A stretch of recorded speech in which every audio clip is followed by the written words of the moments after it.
will call the March 17th meeting of the Finance Committee to order. Present we have Steve, Paul, Bonnie, Paula, Zach, Gavin, Brandon, Kevin. Bill is online, and that is it. So Trace is absent today. Do we want to take some of the a few people here? Do we want to take out order and get the people who budgets who came? That's fine with me. Okay. So you want to do, we'll move right to I'd like to the salute the Council on flag. Aging budget. I'd like to salute the flag. Thank you. Want to lead us, Ralph? Sure. I pledge allegiance to the flag of the United States of America and to the republic for which it stands, one nation, under God, indivisible, with liberty and justice for all.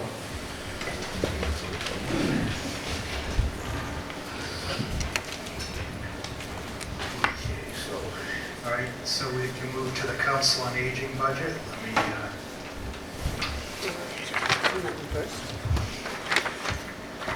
share my screen.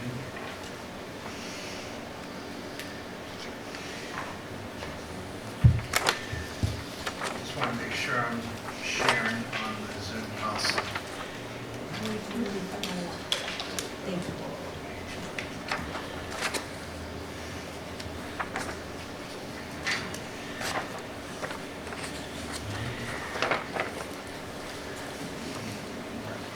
I don't think I was first one.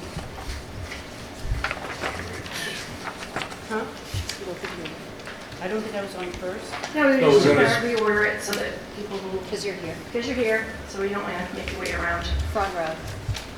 Are you waiting for other people to come? Oh, I don't know. I don't know how, there were a bunch of people who thought who were going to come. Okay, we can hold off then. All right, That's good. Okay. All right, want to go to, we'll go to the town clerk. Let's pull up that list.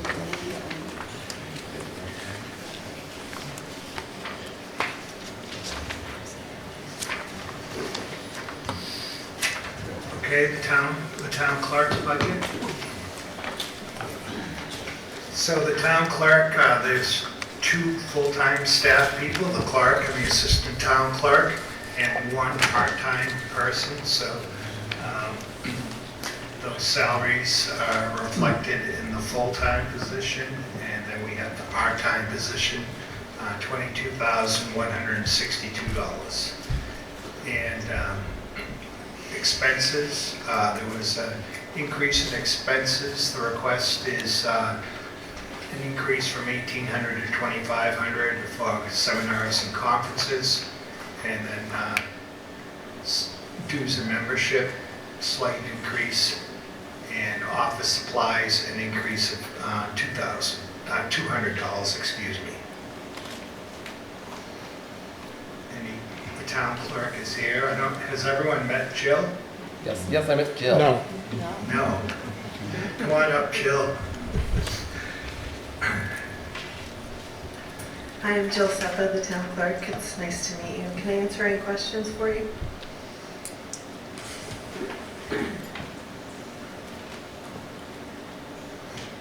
Any questions? All right. The other budget that Jill has is under elections. And again, this year, there isn't a presidential election, so the budget last year was $47,200. This year, the request is for $26,100 and $700 in salary and the personal services, and then the various expenses that you see. Obviously, the election costs, that's where you see the major decrease, because there's only the state election, not the presidential primary, presidential election. Madam Chair, Yes, sir. does this include any expenses for town meetings? No. Is that a separate, someplace else? Yeah, we usually don't have any costs for town meetings. We have volunteers. and- Okay. The people checking everybody in, those volunteers? Yes. Okay.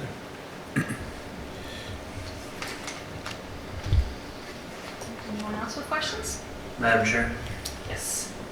Mike, with the favorability it looks like year-to-date, are you anticipating any turnbacks from this department? I can't say that we would.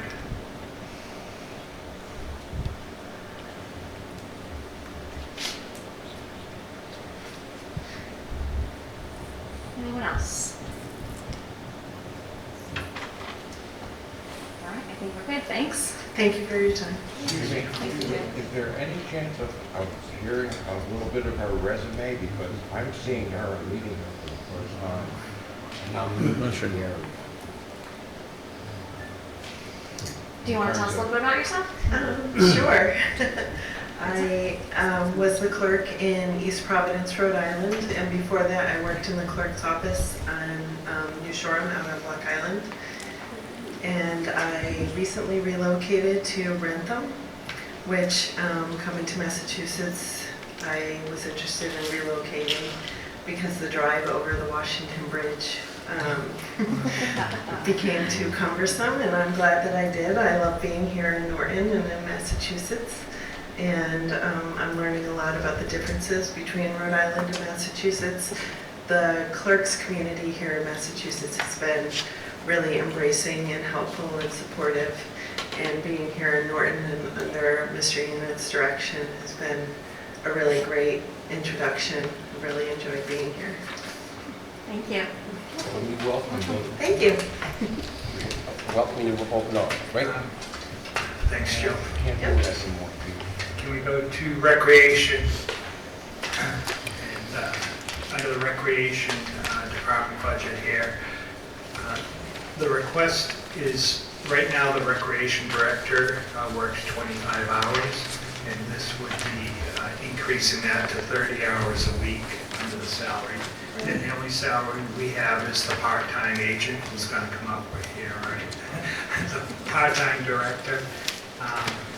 And under expenses, there's an increase of just under $400 for electricity, decrease in the water and sewer requests, and also the repair maintenance equipment request, a slight increase in repair maintenance of buildings, and decrease in repair maintenance of grounds.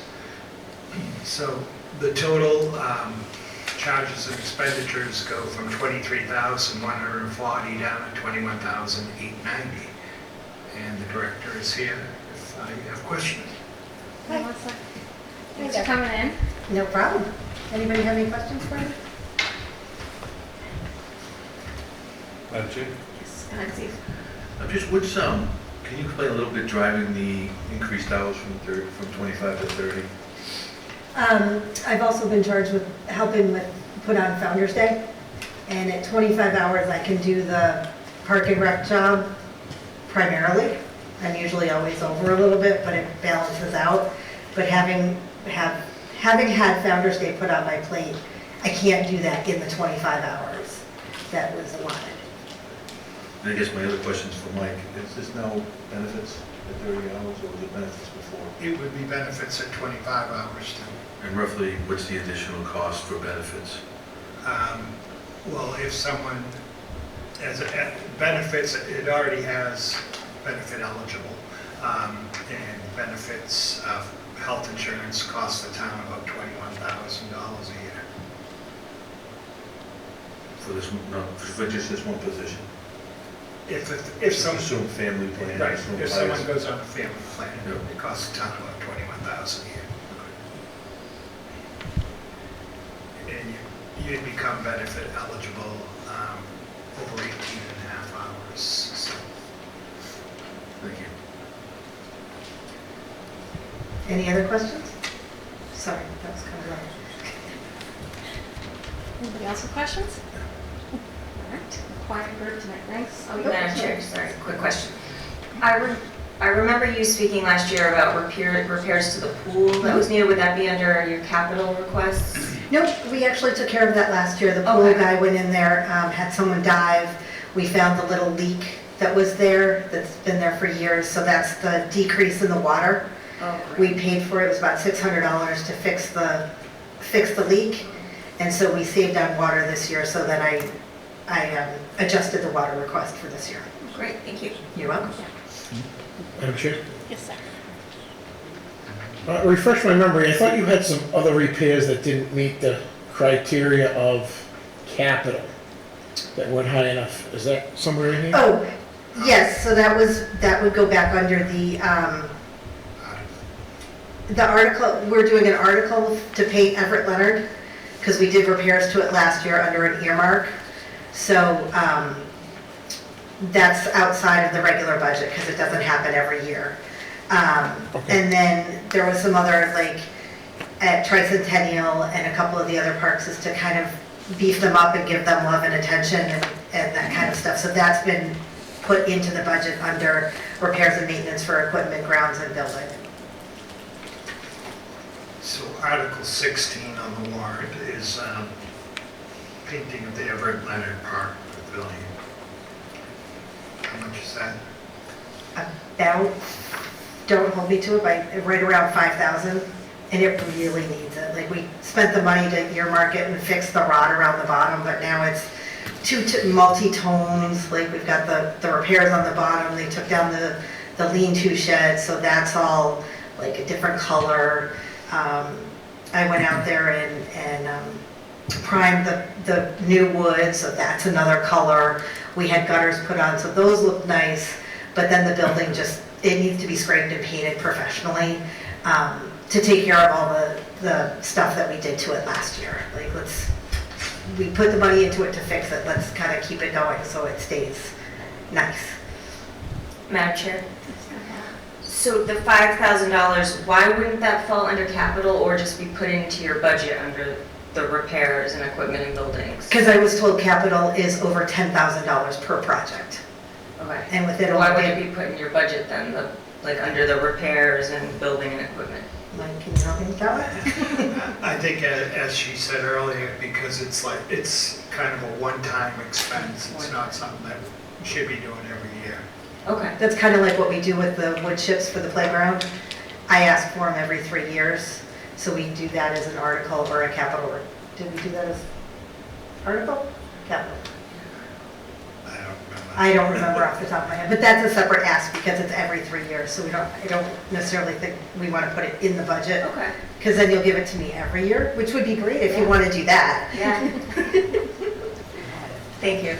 Thanks. Anybody else? Okay. Thanks, Melissa. Thank you, everybody. I appreciate it.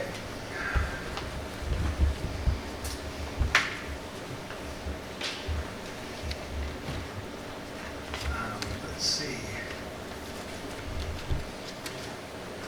Want to do the veterans budget? Sure.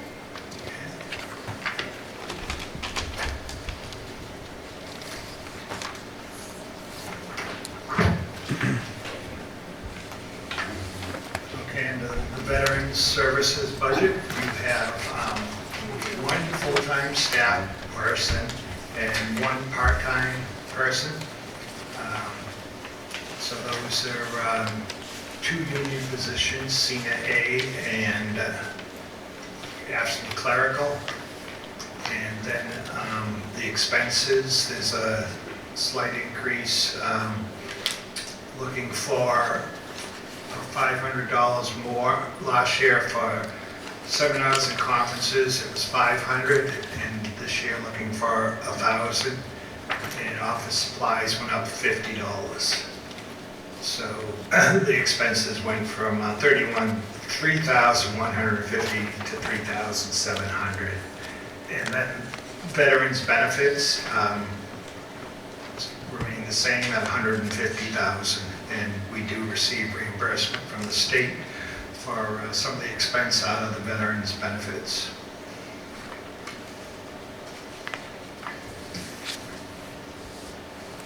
Any other questions on that budget?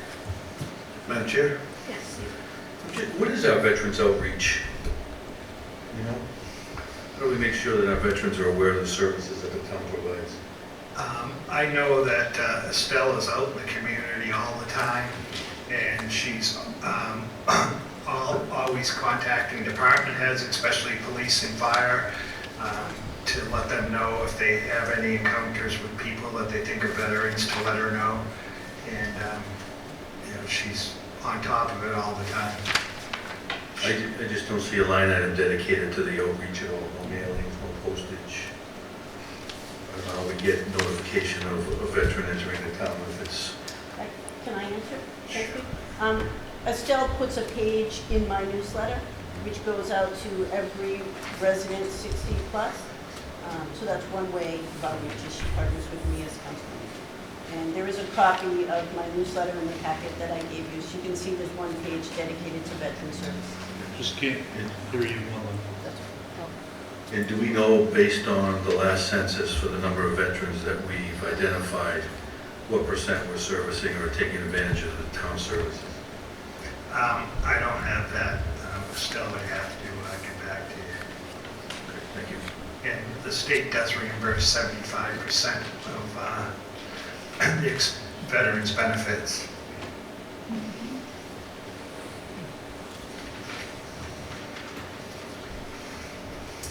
Anyone else with questions?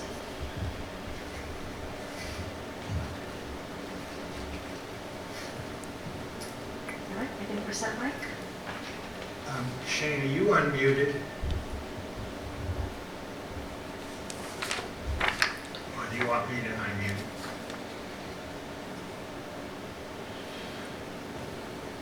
Okay.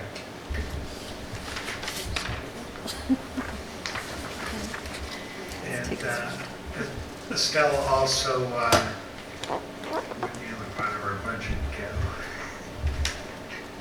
the other part of her budget is, I don't know if I have it on here, but I do have it, is Memorial and Vets, which is $2,000, same as last year, and that's for the purchase of town flags for the town common, Pine Street, and the cemeteries, and veteran flag holders in the cemeteries, and expenses associated with Memorial Day and Veterans Day parades.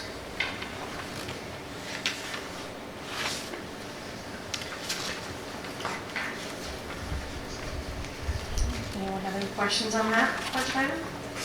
Mike, I have a question. Sorry, go ahead, Eric. Where it says FY 2024 in the first column with numbers, that should be 23, correct? So it just says 2024 twice. Where it is on the others, it says. What was the question? On the Memorial Vets page, Mike? It says 2024 twice in 2 columns. Yeah, I'm not sure what that was. What was the question about that? Just that one column should be 23 probably. And the other 20. Oh, okay, I'm sorry, yeah. The first one should be 2023. Thank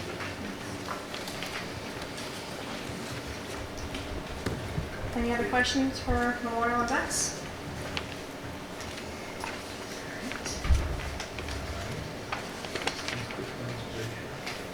Want to do conservation?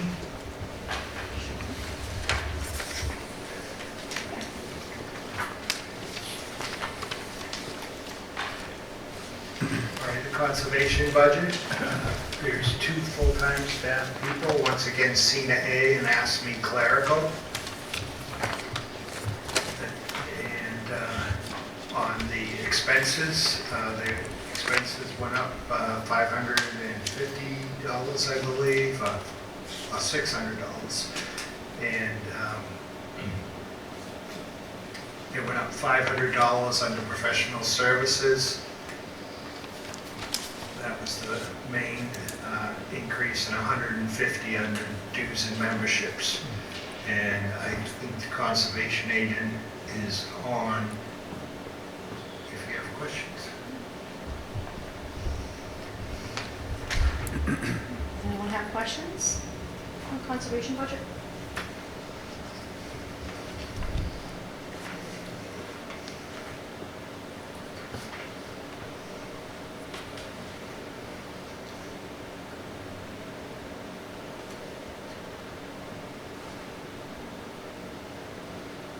Madam Chair, Yes. Camp Peter 3, is there a separate budget for that or to maintain? Does Camp View 3 have a revolving account, Mike? No, it doesn't. No? Okay. So this- Mr. Thomas maybe can let us know where that stands? Good evening, everybody. John Thomas here.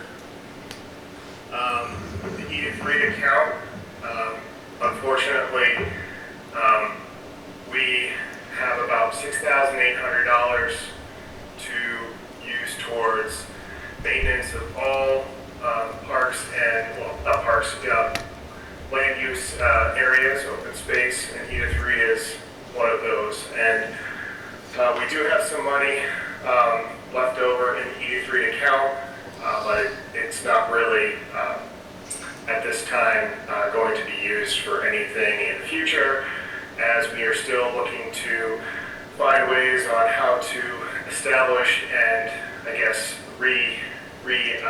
rehab the facility itself. We're looking at opportunities to see if it could be something in the future with, and we're also doing that with our open space plan. So we're looking to see what we can do with the property moving forward, but it's definitely something that we're looking to do for the property in the future.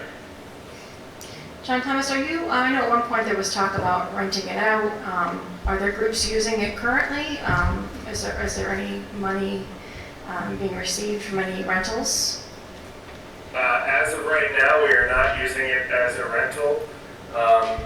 There was the opportunity a couple of years ago to do that. We weren't getting much support for getting that in and kind of using that facility. There's a lot of things that we need to do. There's some potential work that we need to do to the lodge itself. But it is something in the future that we're looking to do. There is the potential of rehabbing the facility to be a campground, but unfortunately at this time, the challenges are that having that fully staffed or partially staffed for it to be used would probably be on the weekends. And I currently, in my current lifestyle, am not able to be out there on the weekends. So we have to look into doing something similar like Everett Leonard does with having staff at the facility. And unfortunately, that's going to cost money, and we need to make sure that we have enough, rentals, or we need to have enough, opportunities that present themselves to really get us kind of in the opportunity where we have more of a positive than a negative. So at this point, definitely something in the future that we're looking to do, but at this point, I just don't have the capacity or the ability to really, dive into that to make it something on my priority list. Thank you. Madam Chair? Yes, Bill? Have we tried to figure out how much it would cost to staff it? Because again, going back years, the reason we got this was that it was going to make money. It wasn't just going to be a black hole. So now we have this facility, and we're not using it for how we sold it to the town. So what does it need to get into a positive light?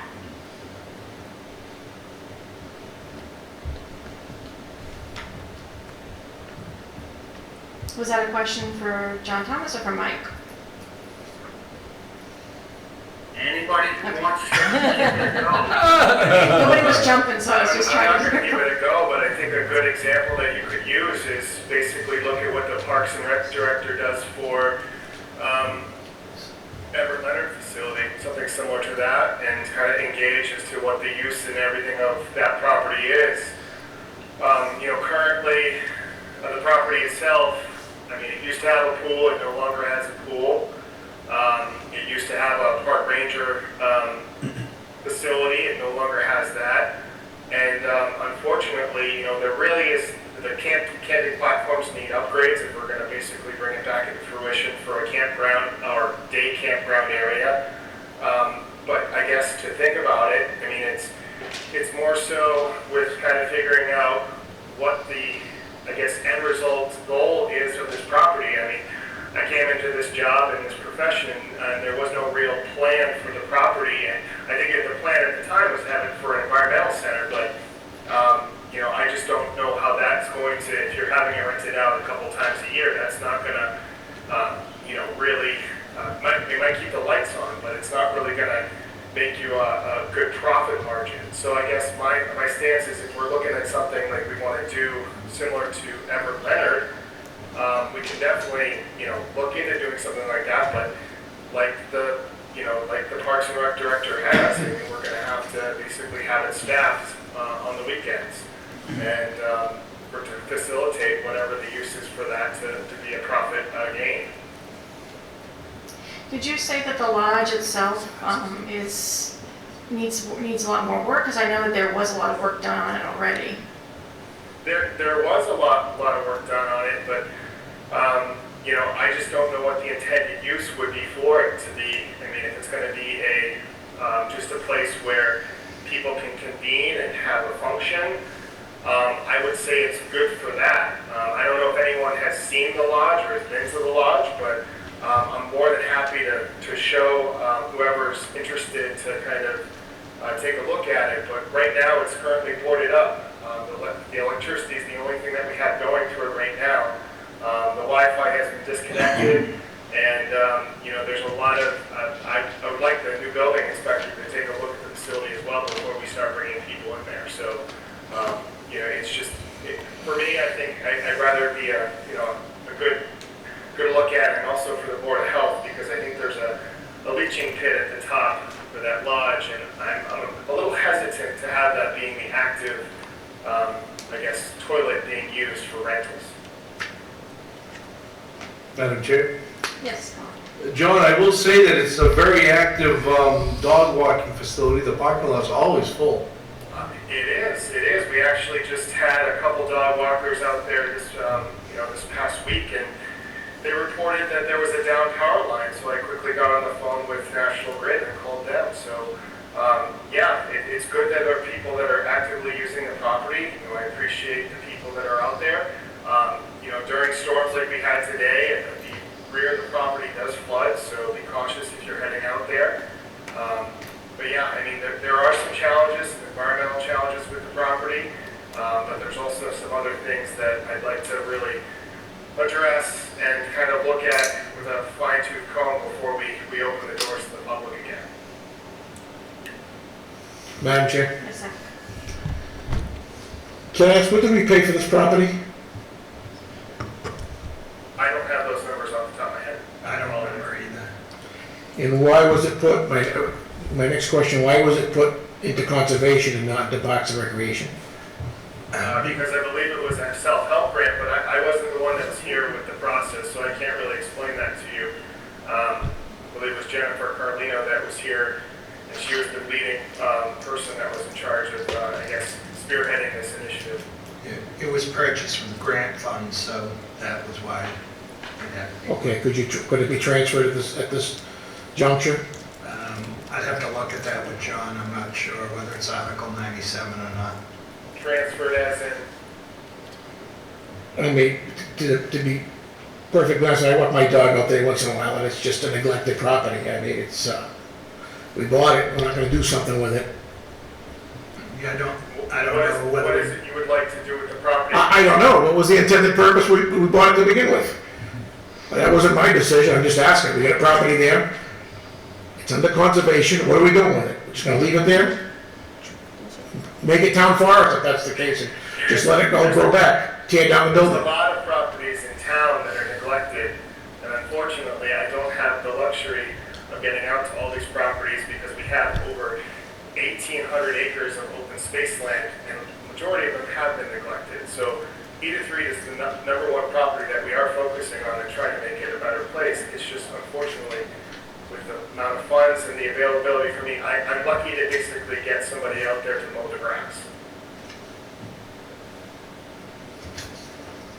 Mike, did you say it was under Article 97, or you're not sure? I don't know. Okay. It would have The to property be. itself is under Article 97. It is, okay, so it couldn't be transferred over to recreation was Zach's question. Well, it's in passive recreation, so you can't transfer it over to recreation. Okay. was bought with a self-help grant for passive purpose only. Melissa just sighed a sigh of relief back there.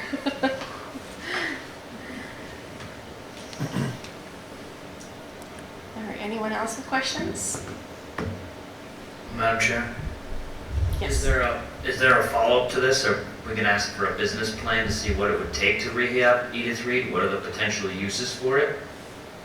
Or just to So move on? just to kind of follow up with that question, one of the primary things that I'm working on right now is retooling and refocusing the open space plan with the help of the open space committee. And one of the primary things is developing a land use management plan for Edith Reed. Unfortunately, this stuff takes time. I know that, and we'd like to move forward with kind of figuring out a plan for how we're going to basically bring this property back into its glory days, or something that the community is really going to be able to appreciate in the future. Is the open space committee, are they working on it right now, or is that something, what's the timeline for that? That is something that the Open Space Committee and myself are working on to, I guess, codify and also reshape. I think it was 350 pages. We're trying to cut it down and have something a little bit more solidified, hopefully by the next town meeting, but unfortunately, things take time, and we're also going to need some outside source help. And money is tight, as we all know, so I don't know the deadline or the time frame of when it's going to be complete at this time. We appreciate you looking into it, and I think that would, the open space plan would be a good first step to seeing what we can do with this property. Is town meeting a good timeline to have some kind of deliverable back we can look at? Sorry, would you say that now? Is town meeting enough time for you to go through the 350 some odd page document and come back with some form of deliverable? Our goal is to have some draft available. I can't make any promises, but that's what we're working towards. It's a goal that we're working on.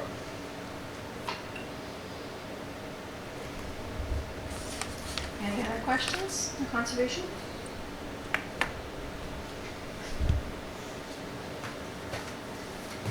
All right, thank you, John Thomas. Thank you. Next is planning. In the planning department, there's 2 full-time staff people, and those are, once again, Cena A and Ashby Clerical, and their expenses are the same this year as they were last year. And Paul is on if you have any questions.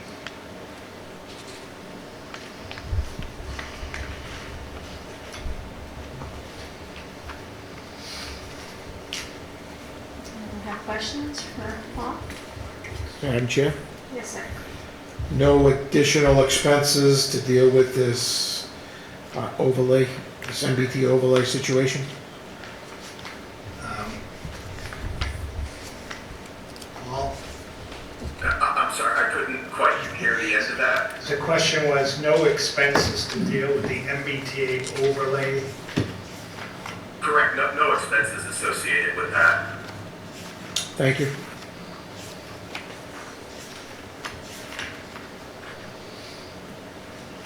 Madam Chair? Yes.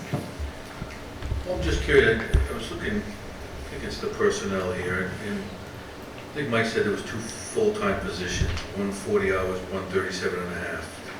Is that standard, or why not both at 40? The clerical union is 37 and a half hours. It's been that It's full-time. since I started here. All right, thank you.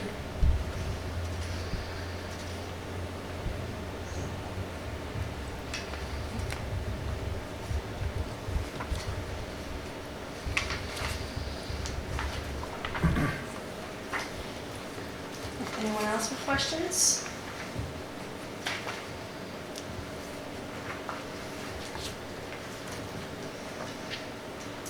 All right. What's next, Mike? Next is the zoning budget. Zoning is $300. No, next question. I think we should spend an hour talking about that. They might at town meeting. And that's just for our office supplies. Any big questions on that?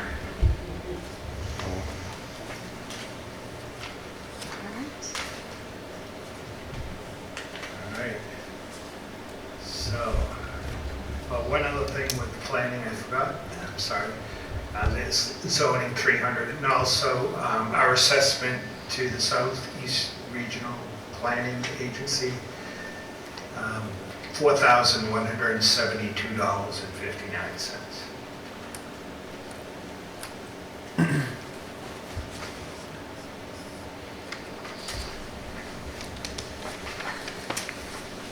Any questions on that?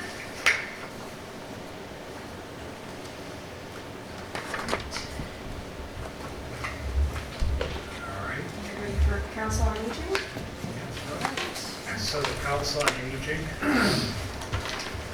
this budget calls for a new full-time staff person and the part-time clerical to be full-time. So there would be full-time director, full-time assistant director, full-time clerical, and a part-time outreach counselor. And we've been fortunate over the last few years to be able to use some ARPA money for some of these positions, but that is ending, so. And under the expenses, you'll see, we're working on this, you'll see the director has put under electricity 60,000 based on what the bills are now. We're working right now to reapportion our solar credits. So we would be greatly reducing that 60,000 once we get this completed with the solar company and the electric company. Mike, do you know what the timeline is on that? We'll definitely have it done by town meeting. Okay.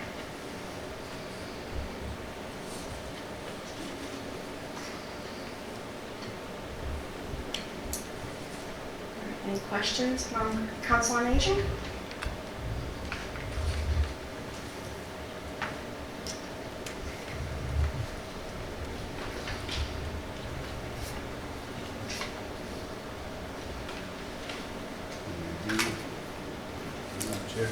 Yes.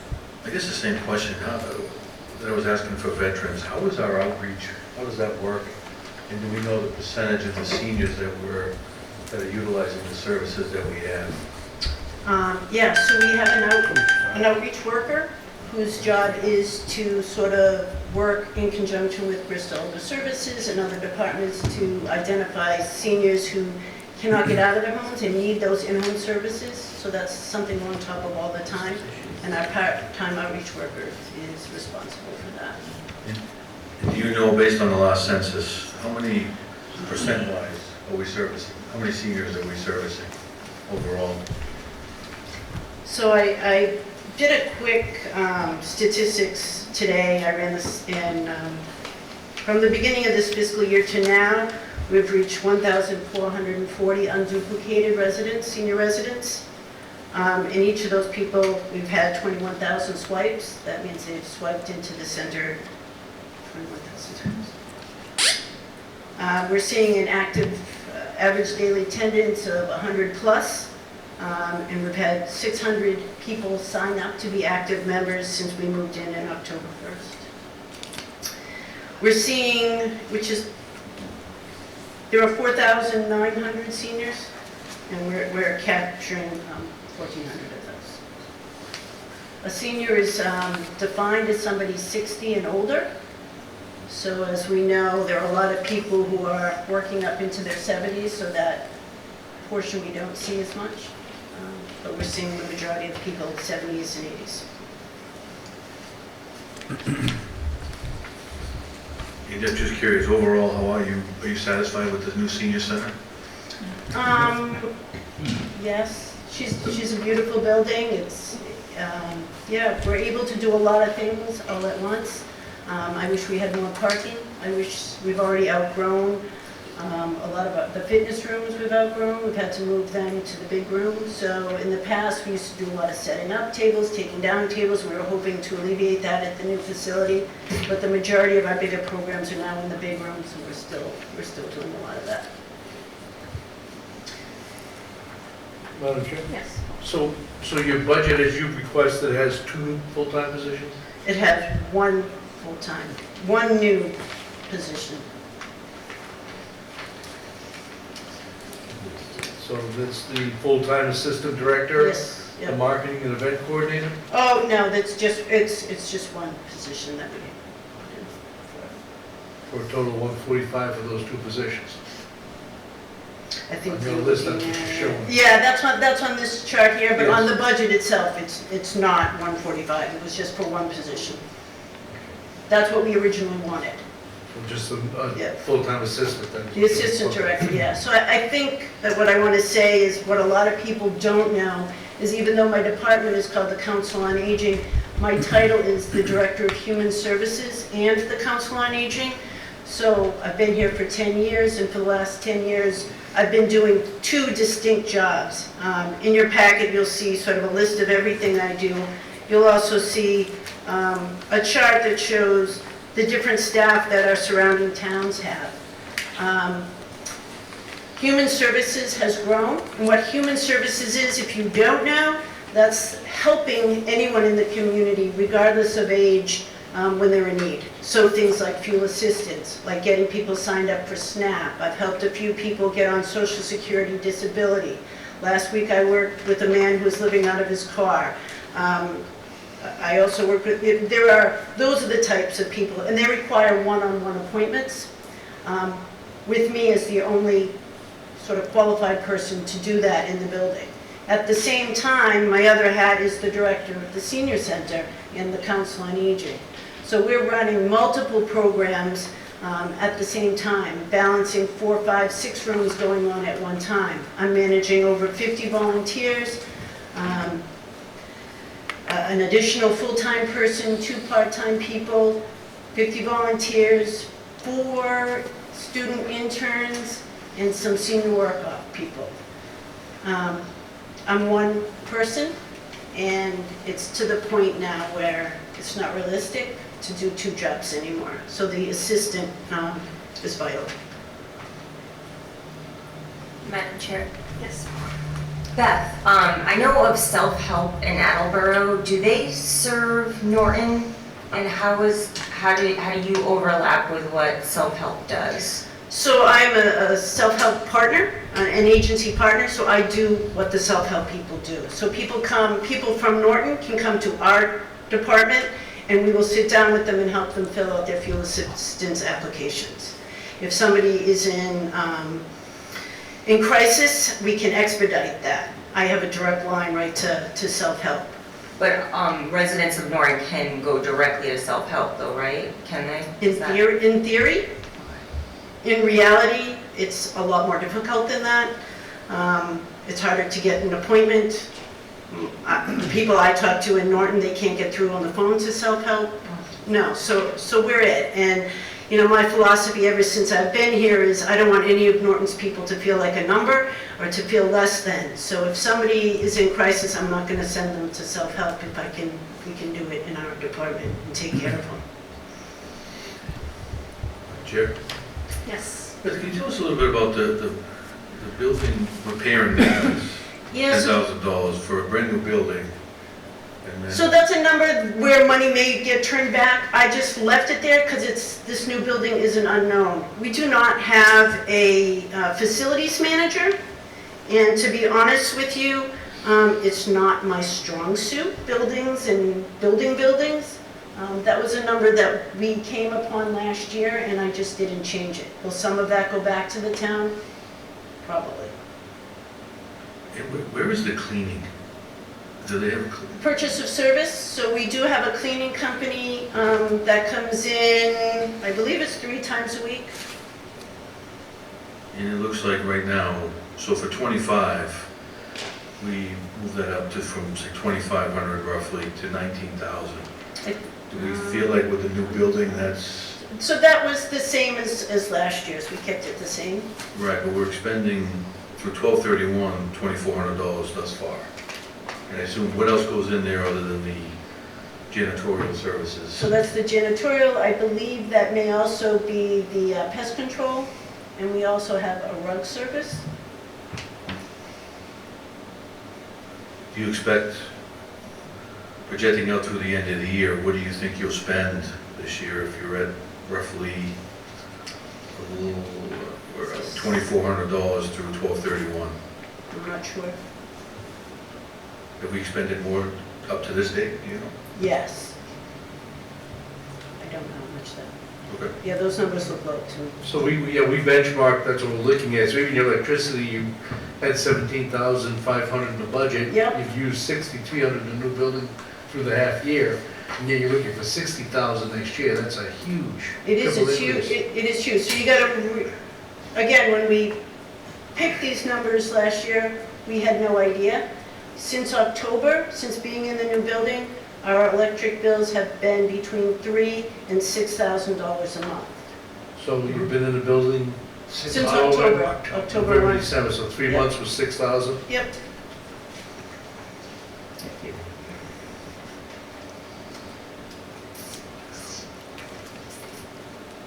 Any other questions for Beth?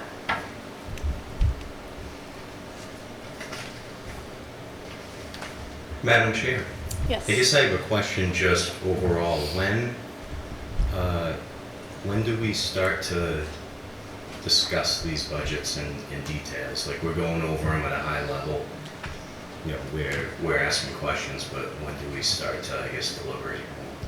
I mean, I think are you asking like in terms of the actual recommendations, or right now is the time to ask any questions and deliberate over any suggestions or things you have, but then beginning of April, Mike, is when you give us your recommendations, and that's when Okay. we'll go back over and we'll use those Okay. recommendations to, Okay. does that make sense? Yeah, the reason why I'm asking is, I know I brought this up before, but the schools they have union discussions right now.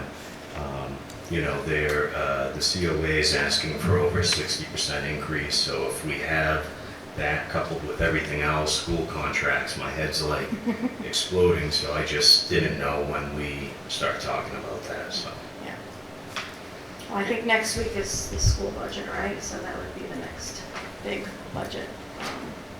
Because and part of me forgetting, but I think the school budget's what, 70%, 80% of the town. So, with contracts coming up, I think that's gonna be a huge hit. And, again, I'm just going through and figuring out the increase, and this is over 60%. I'm not saying it's not warranted, but if we're, what was shared last meeting, if we increase the budget by 3%, the town's already at deficit by over $600,000. So just so everyone's aware. I also want to make note to the public that nowhere in my budget is any money spent on the contract fitness instructors that we have come in. The program supplies aren't there. Any of my activity money is not included. That money comes from grants, the state formula grant and additional grants that I write. I think you guys all should know that last year I wrote over $90,000 worth of grants, huge money. I was one of 12 in the state that won a digital literacy grant, which was $40,000, which provide computer training to help our residents bridge the digital divide, which is huge. I also was recently awarded $12,000 for energy to help people who are struggling to keep the heat on during the winter. I got another $20,000 grant through the Attorney General's office, also for emergency heat. I did write a nutrition grant to get food in there. These are grants that I wrote before moving into the building. So none of the amounts of money up there are for operating the activities and programs that we run. A lot of that is done through grants. My big ask now is I can't do it all. I am one person, and I invite, there's a lot of new faces here that I'm sorry I don't know you, but I really welcome you to come down to the new facility and take a look around and sit down and talk with me about the amazing work that we do. Everything we do in that building is vital. Everything from bingo to fitness to the one-on-one crisis counseling that we do, it is all supporting the most vulnerable in our community. And I give a real quick example. Just the other day, one of my volunteers who runs the walking group came in, and I'm like, yo, how's it going? And she's like, oh, it's going well. And she started telling me about a man who participates in the walking group, and he said, you know, this is the only time during the week I use my voice. And I'm like, wow. And he's like, no, don't get me wrong, I'm busy, I'm doing things all day long, I'm busy, I'm active, I'm out and about. He's like, but this is the only time during the week I have somebody to talk to. So our programs are vital. Our walking group is vital. Bingo, my bingo group is some of my older residents. It's the only time they get out of their house. So the work we do is important. The fitness programs we offer are important. If you don't use it, you lose it. I had one woman who was doing chair yoga and chair volleyball, and she went to her doctors after being involved in the senior center in a year, and he said, what are you doing? And she's like, I do chair volleyball. He's like, I gotta see a picture of that. Her sugar levels were down, her other levels were good. It's like, we're making a difference. And I think a lot of people, when they think senior center, they think of people just sitting around yakking or knitting, or yes, we have knitting, and it's very stimulating if you knit. Everything we do is vital. And I know all our departments are vital, but I'm very passionate about what I do, and I want to do the best job that I can do, and I can't physically, with the growth that we've had, do it by myself anymore. So I appreciate all your support, and I appreciate Mike's support. And seriously, if you have any questions, feel free to call me, feel free to swing by. I did give you some information. I gave you my newsletter. One of the great things we've been doing is we've partnered with Wheaton. They're doing a program there, which is bringing new people into our front door. You know, we offered a wood turning class. We've got 2 billiard tables, which are getting more men in, which is really exciting because, you know, our men don't like to get out as much as the women, and they're a little more nervous to do that. So please look through the stuff that I gave you, and I'm available if you have any questions or whatever, anytime. Madam Chair. Oh, sorry. I'm sorry, were you not done? I'm sorry. I just wanted to add, me bringing up, you know, budget and percent increase had nothing to do with, you know, what you do or whatnot. My neighbor is Ruthie. Oh. I hear nonstop good stuff, so just so you know, I just, like I said, I was just mentioning it because, like I said, my head is exploding where, you know, just wanted to bring it up. No, And I not exploding understand. over you. No, just the no, I understand that times are tight, but I think as a community, we need to rally around our most vulnerable, and I know that's our children, but it's also our seniors and our disabled and our poor, and, you know, you measure a community by how they treat those people, so I appreciate your listening, thank you. Anything else? Yeah, Madam Beth, I just have one quick Yeah. question for you. That might be on the packet, and I apologize if I missed it. I know you mentioned you have, was it 1,400, the number of active participants at the senior center currently? You said you had 4,900 seniors in Norton, but 1,400, is that number correct? Yep, I think that's right. What's the increase compared to when you were at the old building? I'm just curious on the increase. So we've had 600 new people register.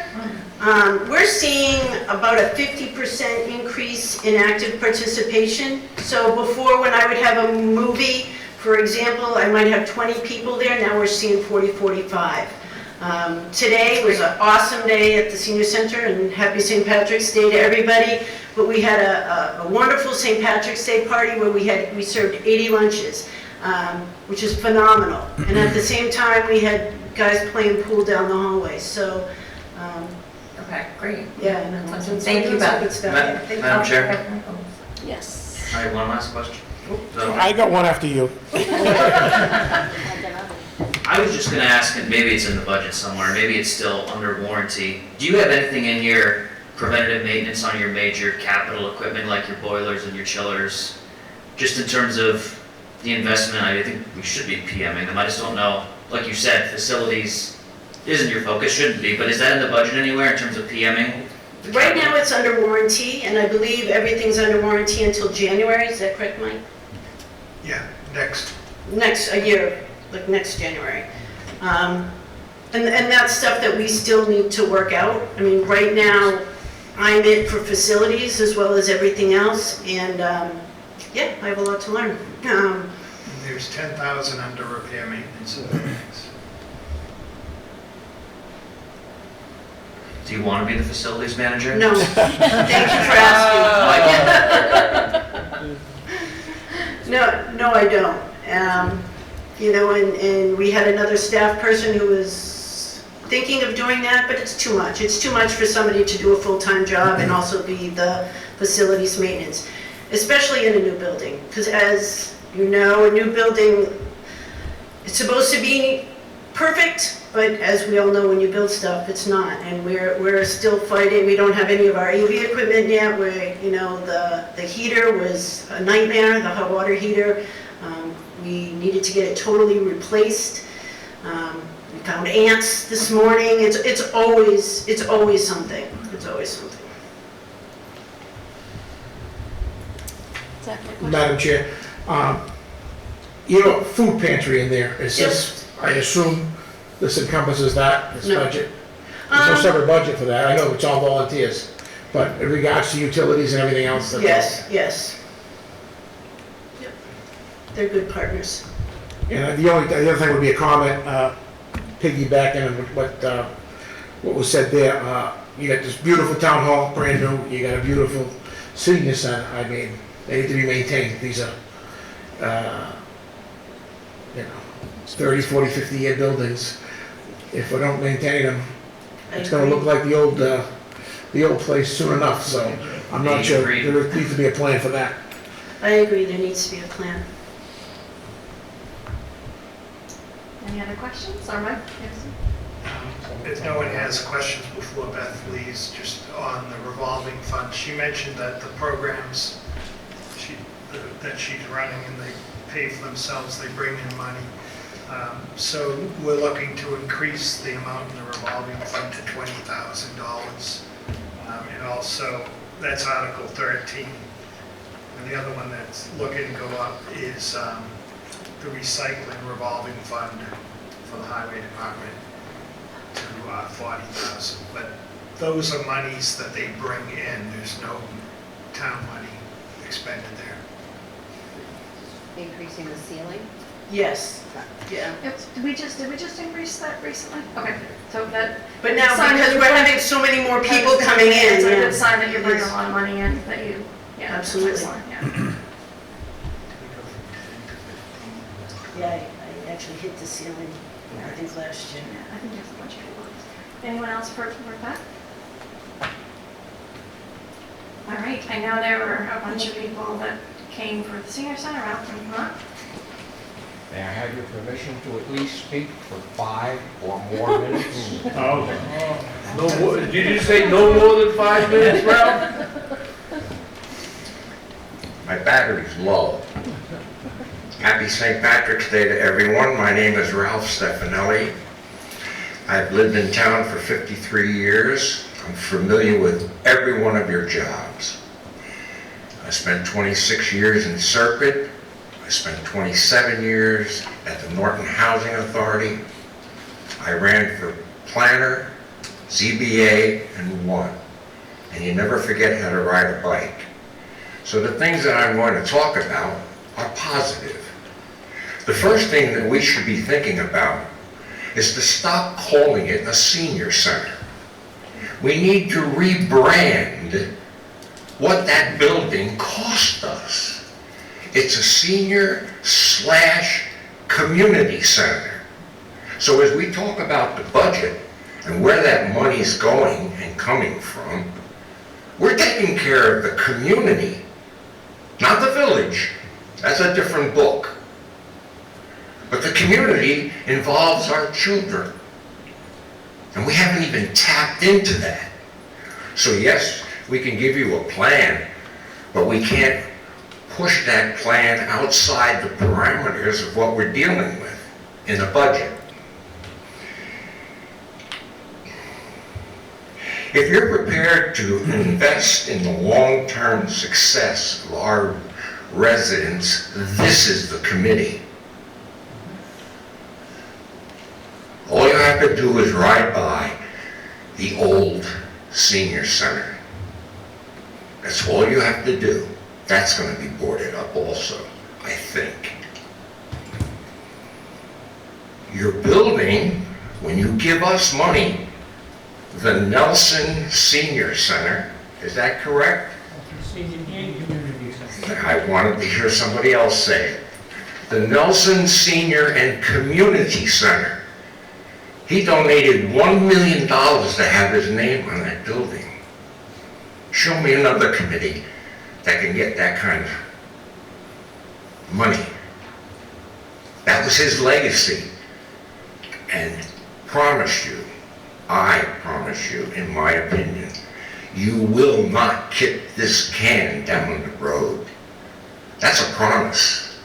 Because I will fight you every step of the way. It's our turn.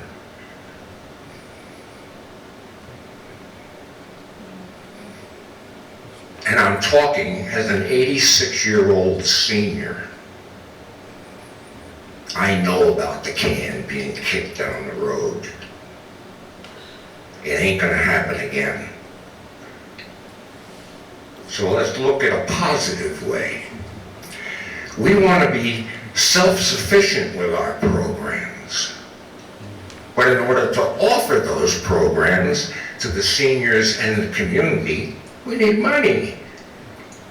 You cannot put more on our manager. I won't allow it, and I will fight you. Whatever it takes, I will fight you. But I'm not here to fight with you. I'm here to say what Beth has told you. We're going to start burying her. She's already ill from the way she's being treated.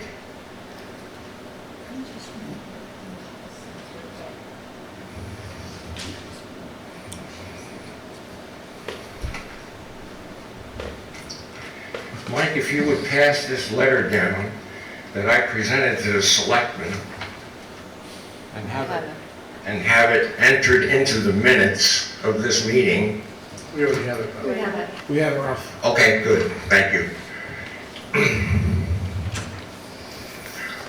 I'm writing to express the urgent need for additional staffing at the Nelson Senior and Community Center. Under the leadership of Beth Rossi and her dedicated team, the center has become a vital resource for our community, offering a wide range of services and support. However, despite their tireless efforts, the current staff is simply not enough to meet the growing demand. I need my water. Beth, when I get nervous. Thank you, man. It's right here. Oh, is that?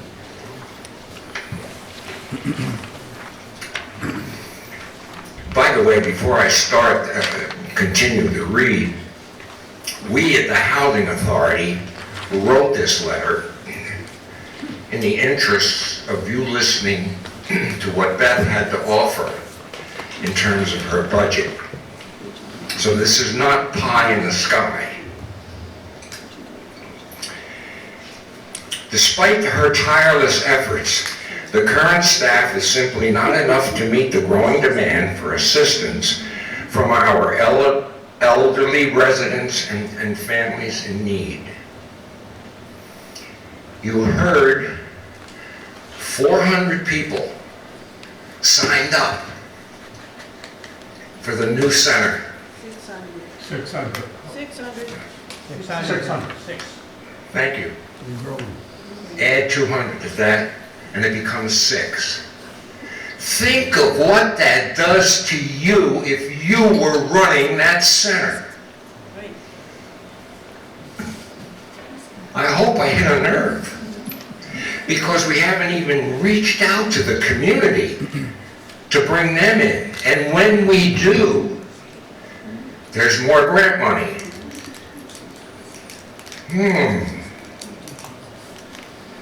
How'd you like to double 90K that Beth already brought in? That would be 180 grand just for our piece of the action.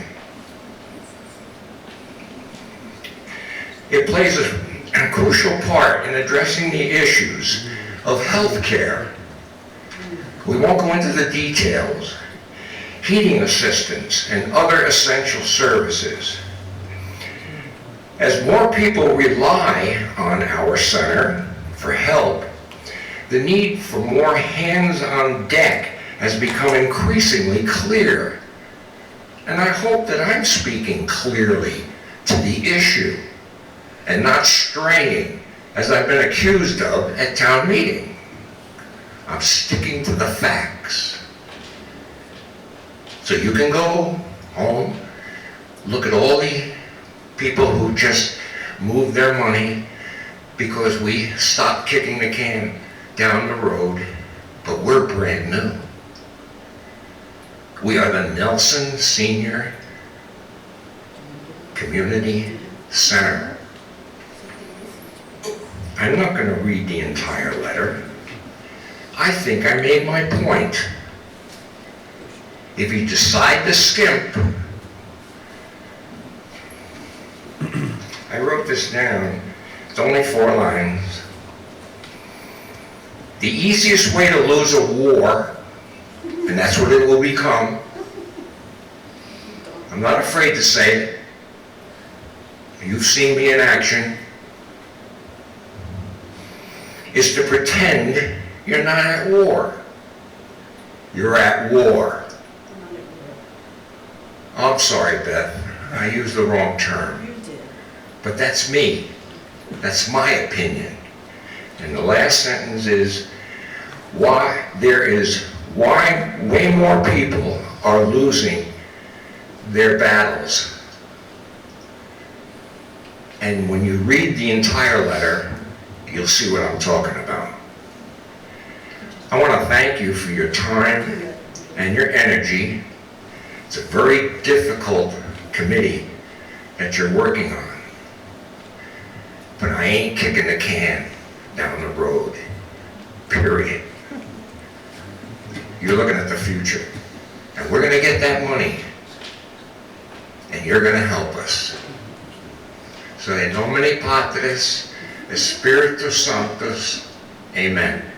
Thank you. Thanks, Ralph. Did anyone else want to speak? Come on.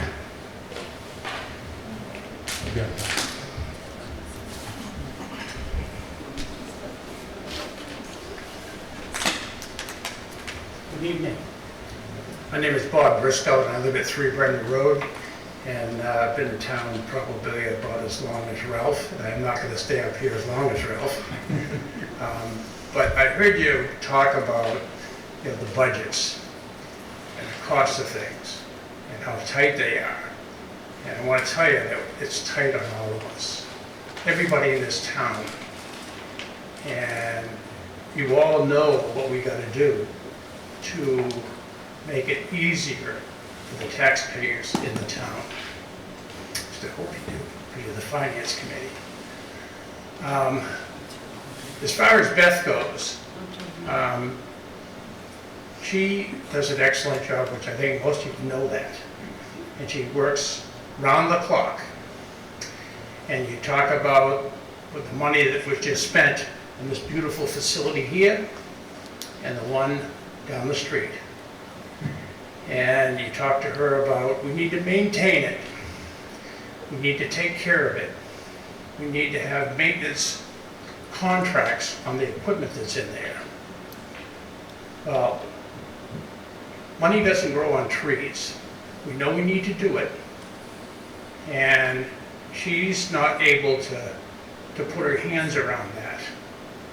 I'd like to ask Mr. Units, what does it cost to maintain this building? Brand new. Brand new. Yeah. Yeah. So I would say to you that it's critical to look at what our costs are going to be to actually take care of these buildings properly. So we'll be here in 50, 60, maybe 70 years. The little red one down there has been around a while, right? Yeah. So that's all I really have to say, but I think we need to have somebody in town that works for the town and looks at the cost of contracts and maintenance to the equipment. It's very difficult for the people that are in this building to turn around and come up with a budget when they're doing other things. So basically that's what I want you to think about. So I think it's important for all of us. And again, I have to say, the people in town, I'd like to thank them for letting us have these new buildings. It didn't come easy for me, but I see a lot of things in town about how over the years, how we did business. And I'm not very proud of the way business was handled over the years. And Mr. Stefanelli can tell you that. But hey, we're here today, and hopefully you'll be here long after I'm gone. And I hope we've learned something over the years. We have to spend money to keep this place going. We need to get industry in here to keep this town running. And we need to focus on that. I think we have a lot of young ladies and young men in here that are a lot smarter than me and Ralph. And hopefully we can do this good for our kids, okay? That's all I have to say. I won't hold you up any longer. Thank you. Thanks, Bob. Yeah. Thank you, Bob. Yeah. Anyone else? Any other questions from the board? I have one. Yes, come on.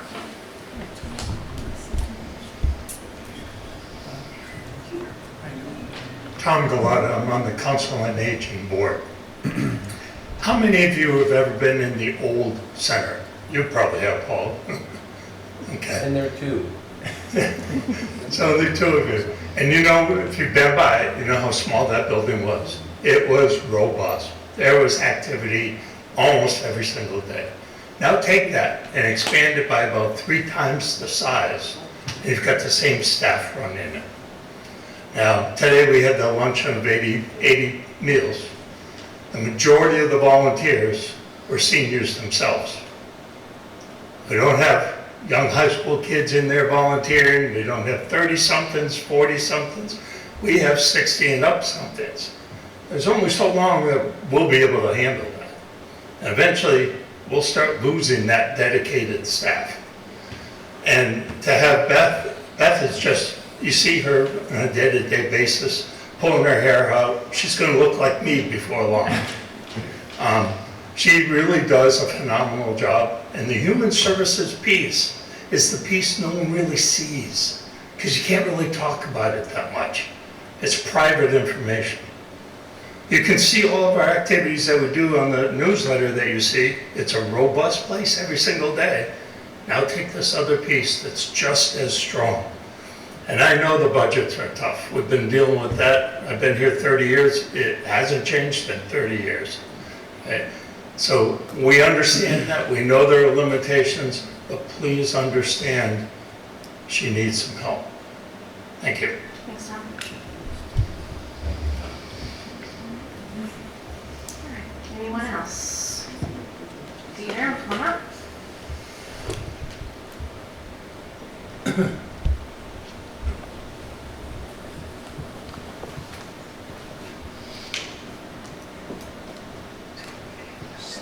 Peter J. Wiggins, your honorary mayor of Norton, and I agree what the senior said. Beth Watson has worked tireless hours in the senior center, both the old and new, and I've been there for both the old and new senior center.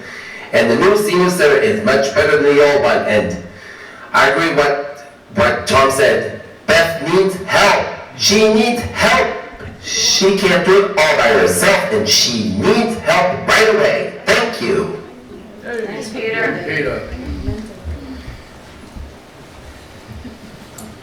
All right, anyone else? That's a good way to end. All right, Mike, what do we have next? We have some year-end transfer requests.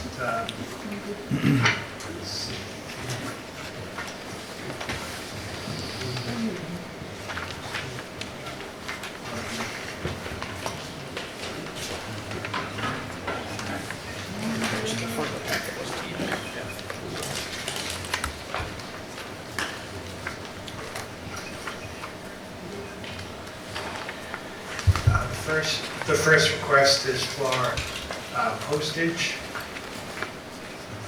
We're requesting another $10,000 to get us through the year on the postage. Hold that thought, Mike. Any questions? You have a question? No? Madam Chair. Yes. Mike, what are we expecting to, it's $10,000, it says here that there's $9,400 still in the account. And we're asking for an additional $10,000. What are we expecting? Just our regular usage to get through the year, that 9,400 will be used up quickly. Did we miss something in last year's budget? I think the election was more than anticipated. The former town clerk put in for it, so we will get reimbursement for that, but it goes to the general fund. It doesn't go into the postage account. And Jill's working on getting reimbursement from the state for that right now. Just to understand, I mean, why now and not something later on in the year if we get below this? Where potentially we're going to be, we have 150, and I don't know what we had left in our account after last week. 25, so 125. Right now, I can pull that up. 125, I don't know what's going to come in with some of the higher expenses.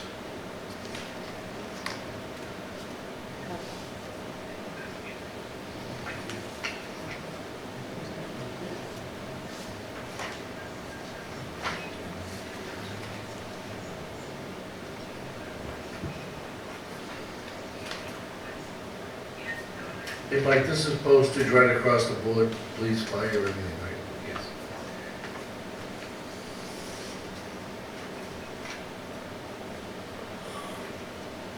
Madam Chair. Yes, Paul. Mike, what did you budget this year for postage? You're expecting less because no election, or did we see that yet?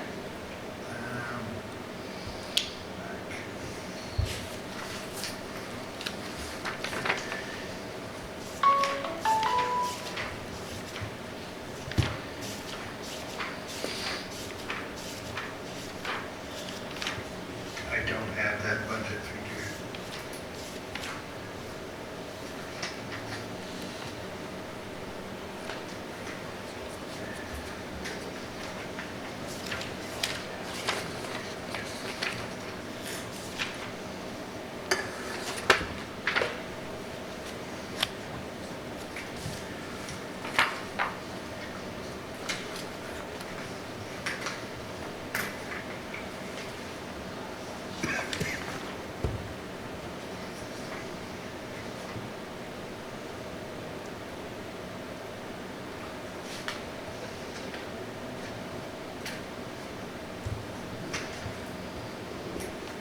Other questions?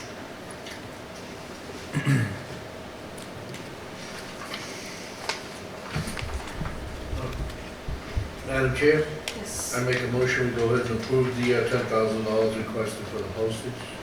Your motion, do I have a second? Second. Thank you. All right, we'll do roll call, Steve? No. Paul, Yes. Bonnie? Yes. Paula? No. Zach?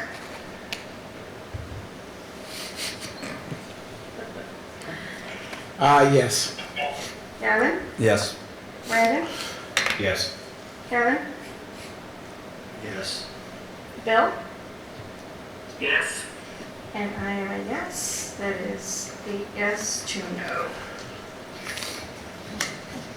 The other one is legal, and last week you asked me to get you some idea of some of the major expenses. Right now, this is a breakdown, just letting you know where some of the major expenses were for legal. Planning board, $8,502. Police department, $6,567. Town clerk, $4,735. Town meeting, $4,950. Bay Road Solar Project, the appeal that goes on forever. Or the court case that goes on forever, $5,965. And some of the marijuana HSAs, $2,273.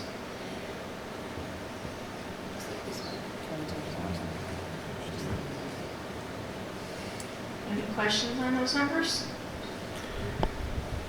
Quick math, Madam Chair, that's like $35,000, I mean, just off the top of my head, somewhere in there. Yeah. And what did we allocate last year, Mike, in the budget? 70.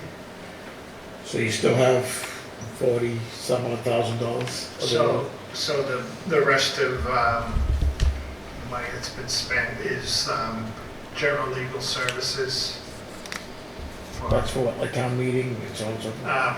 For any things that the fire department might have as far as injured on duty questions or any other departments on discipline questions, union negotiation issues, things like that. And what is the current balance of that account? Line is blank in this transfer.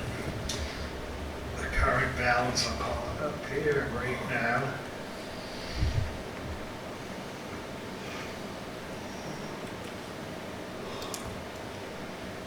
Right now, it would be negative 9,000.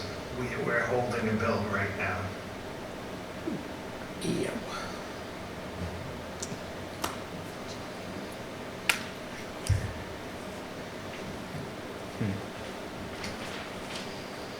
Other questions?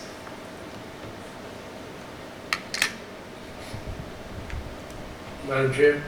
Yes. So Mike, you pay off the 9, you still got 45, you got three and a half months to go. Are you forecasting that kind of a need, or you just buffer it, will go back in the general fund if you don't need it?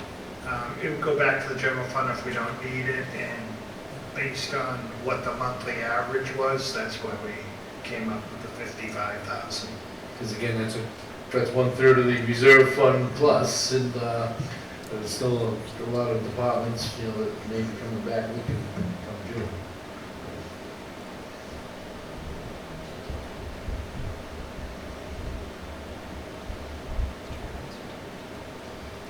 Other questions? I know we also did, I think this is when we talked about potentially if we wanted to do less now and then supplement later, we could always maybe do something like that. It's to the board, how we want to handle that. Madam Chair? Yes. To Mike, if we were to fund, say, 25 of this now, and by June, the reserve fund is exhausted between other departments coming back, what happens when the bills aren't there? They get held for a special town meeting to vote to pay and all that, Mike, it becomes a nightmare, right? It would, because they would be able to get paid till October prior year bills. I think town council's the last person you want to have against you. Any other thoughts or questions? Madam Chair, Yes. are all these invoices to general town council, or is it a specialist law firms? Like who What's all in this bucket? So we use KP Law, so then they have specialists within their firm that handle the various labor negotiations, labor issues, or planning board issues. They have specialists that they put this work to. I'm not sure who all would call, like, from a town perspective, who all has the authority to get on the phone and call town council? Me. Just you? Madam Chair, Zach, go ahead. wasn't that hashed out a few years ago that all came up? And what was the final verdict on that? It was just you? So departments have to come through me to get permission before they can call council. Because that was my concern, is if it was a bunch of people picking up the phone, we weren't aware of it. Right. But that's not the case. To take it from me, he wasn't always easy to get permission. You know? Madam Chair, Yes. what was budgeted for this account right now? 70,000. 70? And all the charges that you showed up there, we're at negative 9,000 now. What was unanticipated? What was a surprise that we didn't factor into the budget? What came up? I would say the major surprise, well, there were a couple cases with the police department that weren't anticipated, and we didn't anticipate 4 appeals of decisions by the planning board.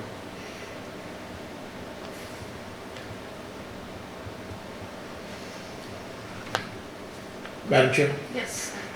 Mike, can you give me the background on the Bay Road solar project? That was the one with the solar panels over the cranberry bogs? Yeah, right The now. neighbors were no, and then was it voted down by, I don't remember. Yeah, so the planning board actually voted it down, and it was remanded back to the planning board, and there were some amendments to the plan. After it went, the company appealed it, and the judge remanded it back to the planning board. And then after the remand, the planning board approved it, and then now the plaintiff, that's Cogliano, is suing the developer of the project. So we're kind of like a third party to the lawsuit, but it's taking time of legal counsel to handle different issues with it, but we're not the main focus of that lawsuit right now. It's the solar company.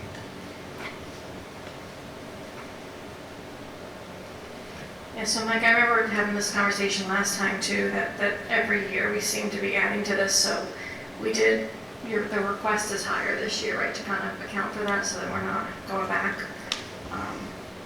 Because last year was expended 96,000, 93, so I think 70 was always a little too low to begin with. Madam Chair, Yes. make a motion to approve the 55,000 transfer for legal. I have a motion, do I have a second? Second. Steve? Yes. Paul? Yes. Bonnie? Yes. Paula? Yes. Zach? Yes. Gavin? Yes. Brandon? Yes. Kevin? Yes. Bill? Yes. And I am a yes, so. it's done. I wanted to ask Mike, out of curiosity, not relevant to the vote on it, but if 2 people are suing each other and we're incurring legal fees, do we have any way to recoup that, or are we just catching strays here? No, not really. Okay, that sucks. I was thinking the same thing. Deep pockets. I just wanted to go back. This was the request we talked about last week with the treasurer collector, and I thought I got kind of confused at some point, so I just wanted to go over again the reason for this. So, as the town accountant said, there used to be this part-time position in the treasurer collector's office, and years ago it was eliminated. So the reason we're looking for this position, if you remember the old treasurer collector's office in the town hall, the staff person that handles all payroll and benefits for the entire town She works in that office, and she was kind of in an open area. So if there was a need for her to cover the window, even if she was working on the payroll or meeting with someone, she could get up and go to the window. But that didn't work out well for various reasons. You know, concentrating on doing the payroll, meeting with people in a public space rather than, there were no private spaces in the old town hall. So we set up an office on the second floor here so she can go up there to handle those personal issues. And so she's not in the office, not able to attend to the window. So this $7,500 would cover the hours that she goes upstairs to do the benefits and payroll issues with people, because she won't be down in the office downstairs. I mean, her position hasn't changed. She's always done that work. Madam Chair? Yes, Paul. So Mike, this 7,500 finishes this year. Is that a full-time position next year, or is it a position that's going to require benefits? Is it going to be less than a benefited position? Just It'll be less than a benefit position. So less than 18 Most it's hours a going to week? be is 18 hours a week. Madam Chair, Yes. the 7,500, how many hours will that provide coverage? And then my second part, what are the type of services that aren't being done when this person goes to the payroll area? This would just cover collections at the window. And I guess if nobody's at the window, we can't collect, we turn people away. Well, they'd have to wait until someone is available to come up there.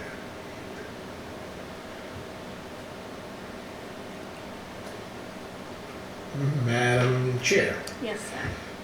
So I understand this correctly, you're saying this request, Mike, is to add overtime for the rest of this year? Say that again? This request for $7,500 Yeah.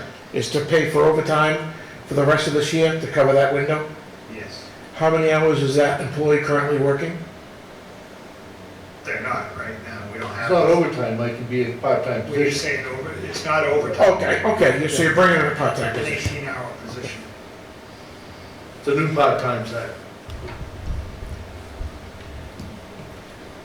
Madam Chair, Yes, sir. I guess my opinion on this is, for whatever it's worth, is we still don't know what the full impact of the budget are. We've just heard from the Council on Aging, who's drowning, sounds like, over there. And we haven't put an emergency request in for that department. But we want to prioritize this and not even wait for the budget season. I just, put it nicely, I would not support this as it stands without seeing the full budget impact. That's why I think I motioned to table this last week. I would like to put it to the end of these meetings so we know where we stand financially between all departments. Yeah, I would agree, Zach. I think that was my thought last time too, is just waiting until after we get your recommendations for the next fiscal year, kind of seeing how that fits in the overall picture. And again, we talked about not wanting to bring someone on, only to have to let go and not keep them on. And it's just 2-3 weeks before we get those recommendations, if we can just push it off at least till that point.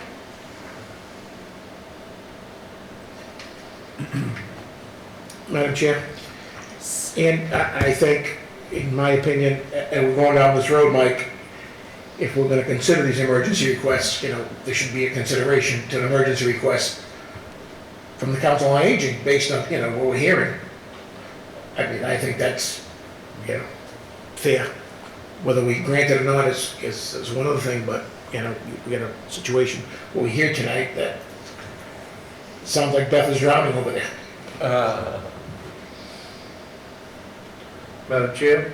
Yes, Paul. I'm of the opinion that we toughen it out until June 30th here, and it's either something that we can feel we can fund next year or not. So I'm not sure how much we want to keep kicking it down the road weeks at a time and stuff. We're already at the final quarter, you know? So, Anyone else?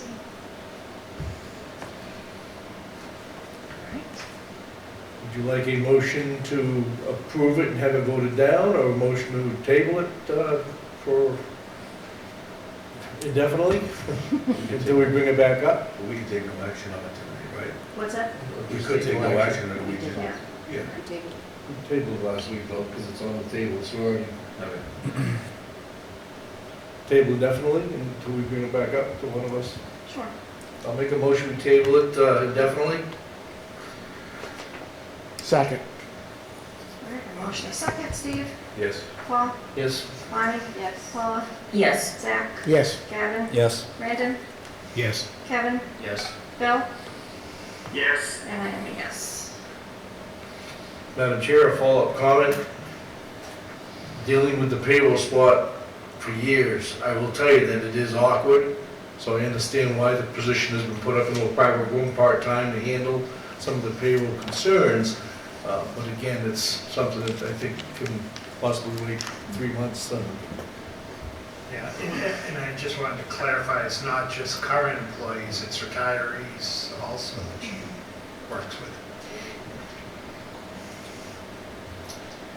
All right, do we have any other reserve fund requests? No. No? Okay. All right.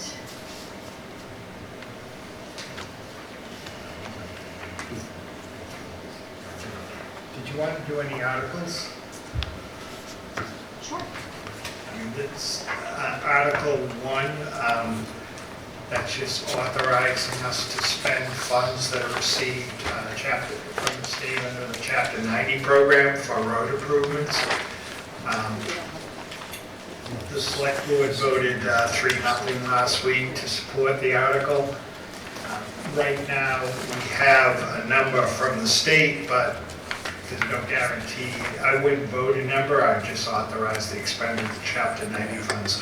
Right now, the number is $857,850.45, but as the governor says, that's subject to the state passing the bond bill. So until that happens, it's not guaranteed. Madam Chair, is that number higher or lower than It's a previous lot. years? It's a lot higher. I think it might be about $200,000 higher than it was last year. Yeah. So do we want to make a motion to go ahead and support the Chapter 90 use as approved by the state? I'll move that. Second. All right, I have a motion and a second. Steve? Yes. Paul? Yes. Bonnie? Yes. Paula? Yes. Zach? Yes. Gavin? Yes. Brandon? Yes. Kevin? Yes. Bill? Yes. And I am a yes. You have 11 tonight, or is that 10. 10? Tracy's The other articles the selectmen voted on was OPEB and the stabilization fund. They recommended no action. We usually handle those in the fall. All right, any Those questions or Those comments? are articles, right now, Article 19 is OPEB, and Article 20 is stabilization. Chair. Madam Chair? Yes, Bill? Hey, Mike, why do we even put this on when we normally do OPEB in the fall anyways? Why do we even waste our time with it? We could pull it off. Yeah. Because we always do it this way.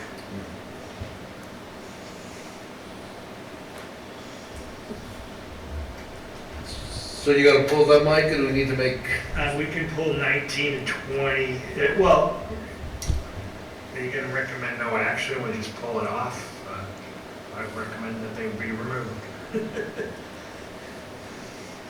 And also, the select board voted no action on Article 22, separation and expense, seeing as you're setting up the trust fund this year. Well, that can be pulled off too, moving We forward. didn't we didn't vote on that, did we? You did, you voted to establish compensated absences trust fund. So Madam Chair, in the Yes. past, have we done a lot of voting no actions or, We have, Yeah. yeah. okay. So make a motion for no action on Article, is it 18, Mike, the OPEB? 19, for the OPEB? You want to just do them all, 19, 20, and 22? Could do that, 22. OPEB, stabilization and separation expense. I mean, no, not 22, 21. Yeah, 22, Unless separation somebody wants to expense. vote Yeah. differently on one versus the other. Let's try it this way. Yeah, okay, I make a motion that we take no action on Articles 19, 20, and 22. Second. All right, motion a second, Steve, Yes. Paul, Yes. Bonnie, Yes. Paula, Yes. Zach, Yes. Gavin, Yes. Brandon, Yes. Kevin, Yes. Bill, Yes. and I am a yes as well. 4,000,000 something. That's all I have for tonight. Madam Chair? Zach, go ahead. Other than the schools, what else do we have, Mike, that we haven't voted on?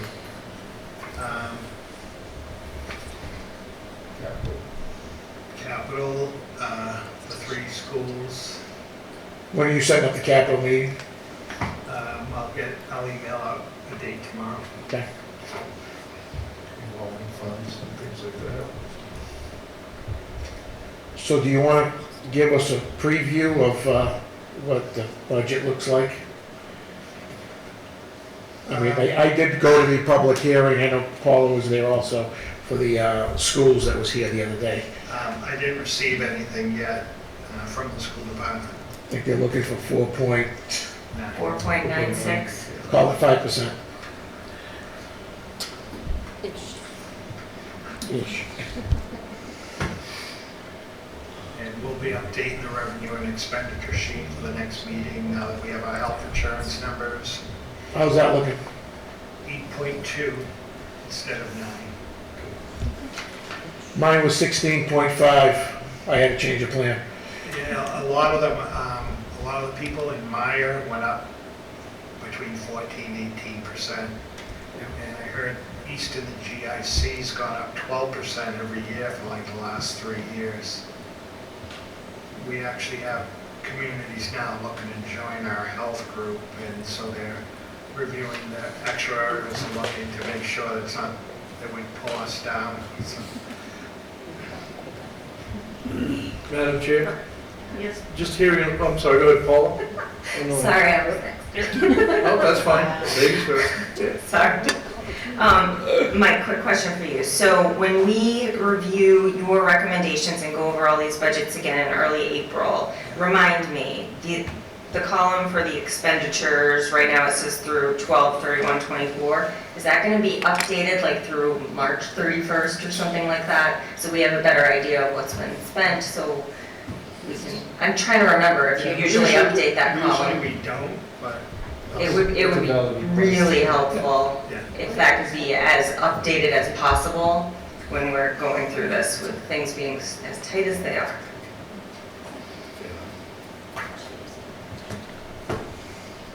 Paul? So, I didn't get to listen to the school committee meeting or anything like that there, but I'm still getting the undercurrent that there's a thought that there's a lot of money out there that we're not like either showing or doing anything with and stuff. And I just, if there is, Mike, I'd like to know. Speak now. No, seriously, so I'm not sure, where that's coming from and how that can get discredited, whether James has to do a presentation or something to show that everything's above board, because again, there's a lot of innuendos out there that say that we're trying to, hide stuff. About as transparent as you can be. Yeah, I think there's a lot of misunderstanding about what the free cash is, right? I had a conversation with a couple people who brought it up and just explaining the whole, you're supposed to have 3 to 5% free cash. 3 to 5% of your budget is free cash. And yes, we've had a couple, windfalls, so to speak, over the last couple of years, but that's not the norm.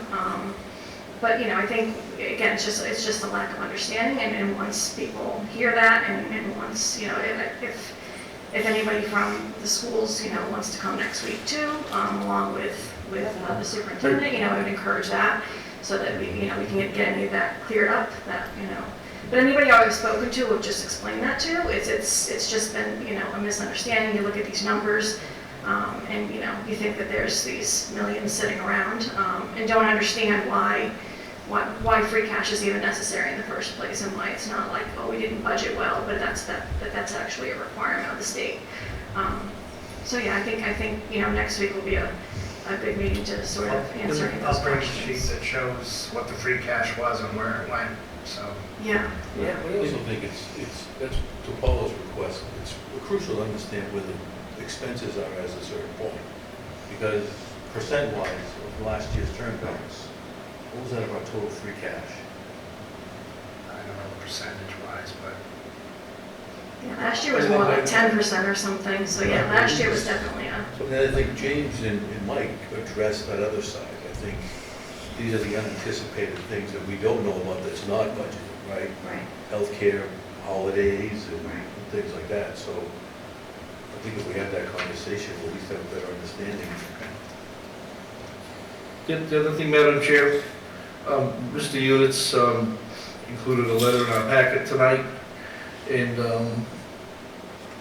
I think that, maybe there was more of a misunderstanding, because we have some new members on the board and stuff like that. I don't think anyone was trying to actually besmirch any of the town employees. I think the town employees all do a great job for us and stuff. I don't know if I'm speaking out of line down there, but again, I do think that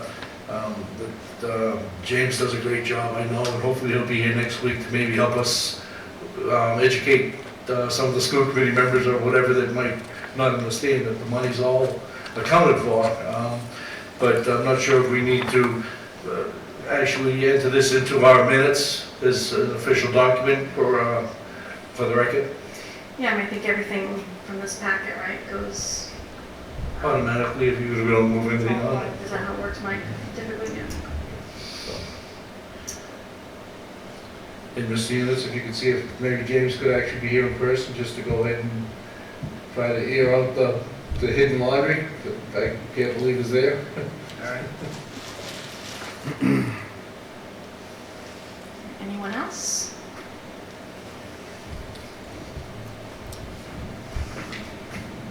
Motion adjourned? Can I just ask one question? Hang on. This is my first time reading this. Okay, let him read. Yeah. And I'm only on the second paragraph, but I did want to point out, I wasn't going to bring this up again, but like in the salary review, it's just kind of, Bill brought this up. It's more of a philosophical question, because as a new member, I see Prop 2.5, I see the way the town doesn't want an override. It doesn't necessarily provide the opportunity for development, and so the erosion of town services is kind of the result. That's the only third option I see. So I kind of see a slow train wreck happening. So I'm not really necessarily bringing up any of this to pick on any individual ever, honestly. Council aging, Beth sounds like she's doing a great job. I hope she gets what she needs. I hope everybody gets the salary increase. Like, probably every town employee is underpaid. But that's not the world we live in. And when I looked at the salary survey, that particular, so we asked the question, where did this employee move in the salary band? And last year, before the salary survey, they were at the 90th percentile of the band.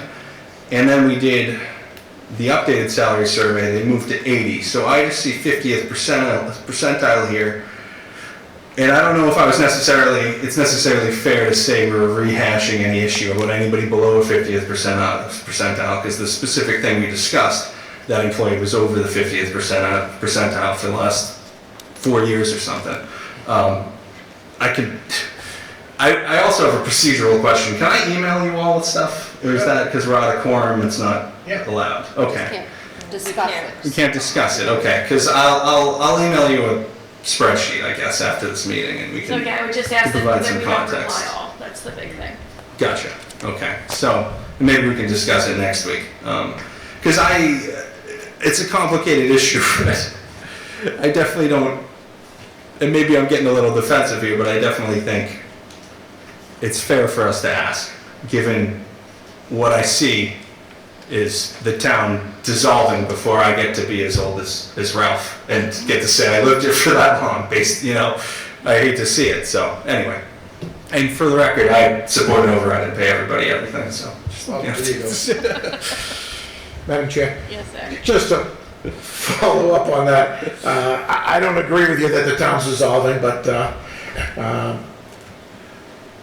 job here, we're volunteers, and our job is to, actually, we're powerless, we just make recommendations to the town.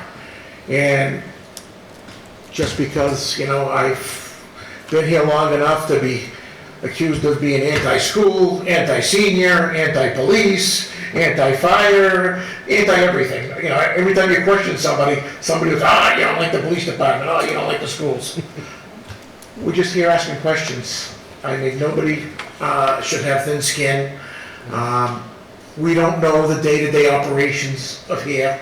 We're here X amount of hours a year. We're trying to figure it out and make the best recommendations we can with the information that we have. It's not personal to anybody. James, it's not personal to you. You're doing a great job.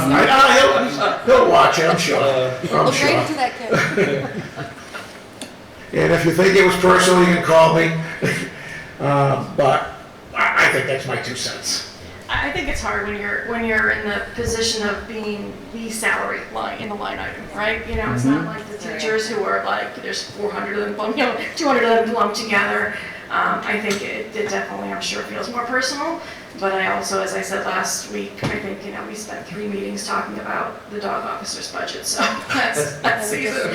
So we tend to pick things apart. I don't think, I know that, and I know the schools have taken it personally too. I feel like, to your point, I feel like everybody's taken it, questions personally, and feels like we're just asking them the questions, and I don't see that. I think we're asking everybody the questions and picking everything apart to its minutia, and it's probably the kind of people we all are, is to sit here and overanalyze every little piece. So, Madam Chair. Yes, Bonnie. It's what we were asked to do when we were appointed. So I agree with you that I think it does feel personal when it's one person that's a department or a line.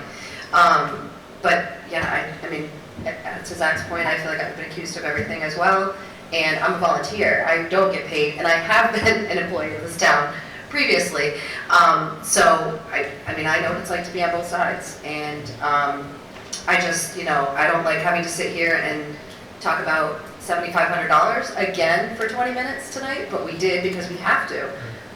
And if we're going to talk about $7,500, we're going to talk about, and there are going to be questions asked about all of these things. And I would rather we ask these questions now and have a cogent answer, especially for Sandy, who has to represent us, that discussion was had, because it does come up sometimes where people say, what did the finance department say about X, Y, or finance committee say about X, Y, and Z, and we're expected to then represent that to town meeting. So I just see it as that we have discussions about a whole lot of things that seem like a little thing, and things that are much bigger, and some of it's philosophical, and some of it is literally down to numbers. So we have to do that. That's what we're going to do. Anyone else? I would ask that if anybody has further questions, information. I've been working, kind of going back and forth with the superintendent and the business manager for different pieces of information. If there are specific things that you're looking for ahead of next meeting, again, I have some of those pieces that I'll push forward once I have them finalized. But if there's some specific things you're looking for, then I will be happy to pass that on. Right now, what I have is a chart that shows all the teachers with their steps and lanes, with their current salaries. The future salaries are tricky, and so I'm looking for some input on this because they're in the middle of negotiations, so we don't have future salaries. We can certainly give like here's what it would be with just a step increase and nothing else, and no other COLA or lane change. You know, those are numbers we could probably get, but you're not going to get a final number on those because they're in the no negotiations. And I have also some sums of like I'd asked how many do we have of each in each step in lane for the teachers. So I have like that summary, and I also have that for the paras and the speech and language assistants and the occupational therapy assistants. So I have those main pieces. So anything else that we're looking for is. Sandy, Madam Chair, one of the other articles tonight had a COLA, and maybe I'm missing something, but I know they've had steps. They have the slides if they get educational, and this wasn't a school thing, but, and then you have your negotiated contractual raising, negotiate. Where's the COLA come in? Do we automatically get a 3%, 4% cost of living adjustment? I don't remember that as a union employee. So the school department has like a chart, right, to go across and down. So across, you know, is your lanes and down is your steps. And then so what the negotiation typically is, it doesn't have to be this, but it's typically, let's say it's a 1% increase, they just throw 1% of every single number in that chart. Right, they increase. And that's a negotiated contractual raise. Correct. That's your COLA. So like people, there's quite a few. I was looking at quite a few of the teachers that have already at the max step. So the only thing they're getting is the COLA. They're not getting any steps or lanes. They're already maxed out. So cost of living increases is a contractual negotiation. Right. That's the. So I haven't seen it that way listed as a COLA, because that almost makes it seem like it's based off of some kind of a metric. Yeah, no, it's a negotiation, and I think, you know, it's if you think about it as it's what those who are already maxed out, it's all what they're getting, right? That's their full increase that they're going to be getting in the next couple of years. 3 years is usually. Which if we all get to that point, we're going to be golden. Because if we don't have steps and lanes and we just have COLAs, we can live with it 2.5. So it's funny because you look at the younger teachers and you think, oh great, we're hiring somebody younger who's newer, right? But then, you know, you're getting that drop that first year, but then every year their increases, especially if they start going, you know, and getting extra, you know, courses and degrees and things, they can jump up, you know, huge. So, yeah. So like I said, just feel free to email me with specific pieces that you're looking for, especially those that I didn't just mention, and I'll pass those along so we can get those. In the 42 years, Norton has not passed a Proposition 2.5 override. That is correct, Peter. Madam Chair? Yes, sir. I think, you know, as a public disclaimer, this is going to be the first year that I've been on this committee that we're going to pass a school budget, and whatever we recommend, I have no idea what that comes out to be, but it could be that we recommend whatever they want. Let's say they get what they ask for, and without them having a negotiated contract, we could be getting, well, how did we get 18 teachers laid off in the middle of the summertime? Because whatever they agreed to. So I think, I mean, what happens with the schools come September, I think the disclaimer to the public is it's kind of up in the air. What happens through town meeting is just an estimate, because we don't know where they stand on negotiations. That, you know, obviously we're not privy to that. So I wouldn't want to be in the superintendent's shoes. I'll put it that way. Try to come up with a number when when you don't know what it is. I would imagine if 4.96 request is taking into account some of their contractual. But there is no contract at the moment. Well, I'm sure it's taken in the steps, right? I would some steps, but it's not, you know, I don't know that we're going to necessarily be given that information either. This includes the next percent, right? Isn't that sort of? But I mean, nobody should be surprised if it goes one way or another. They're able to hire back a couple of positions, or they need to lay off 10 more positions. You know, we don't. I think what is safe to say is if they don't get the 5, I mean, we can certainly ask more about this, but if they don't get the 4.9, whatever it was, I mean, that there will be some adjustments. Yeah, be some adjustments is what we're putting it. All right. Anyone else? Questions or comments? All right, I will take a motion to adjourn. So moved? Second. All right, Steve, Yes. Paul, Yes. Bonnie, yes, Paula, Yes. Zach, Yes. Gavin, Yes. Brandon, Yes. Kevin. Yes. Did we lose Bill? Yes, Bill, there he is. All right, my yes as well. He's not as big as He's not he as once big. was.